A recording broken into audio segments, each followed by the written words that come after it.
Tollywood star hero Vijay Devarakonda చిక్కుల్లో పడ్డారు. ఆయనపై హైదరాబాద్ పోలీసులు కేసు నమోదు చేశారు. న్యాయవాది కిషన్ చౌహాన్ ఫిర్యాదు మేరకు ఎస్ఆర్ నగర్ పోలీస్ స్టేషన్లో కేసు నమోదైంది.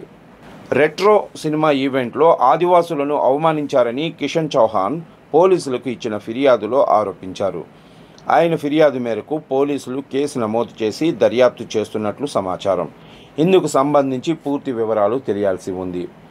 తమిళ నటుడు సూర్య నటించిన రెట్రో మూవీ ప్రమోషన్ ఈవెంట్ ఇటీవల హైదరాబాద్లో జరిగింది. ఈ కార్యక్రమంలో హీరో సూర్య, హీరోయిన్ పూజా హెగ్డే పాల్గొన్నారు. జ్యోతిక, కార్తికేయన్ సంతానం కలిసి నిర్మించిన పాన్ ఇండియా చిత్రాన్ని కార్తీక్ సుబ్బరాజు దర్శకత్వం వహించారు. ప్రతిష్టాత్మక సితారా ఎంటర్టైన్మెంట్ ఈ మూవీని తెలుగులో విడుదల చేసింది. ఈ మూవీ గురువారం విడుదలైంది.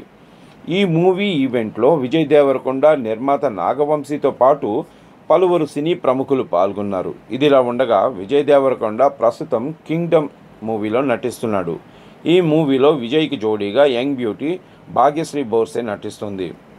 ఈ సినిమాను సితారా ఎంటర్టైన్మెంట్స్, ఫార్చ్యూన్ 4 సినిమాస్ బ్యానర్పై సంయుక్తంగా నిర్మిస్తున్నారు. ఈ మూవీని గౌతమ్ తిన్ననూరి తెరకెక్కించగా ఈ నెల 30న ప్రేక్షకుల ముందుకు రానుంది సినిమా.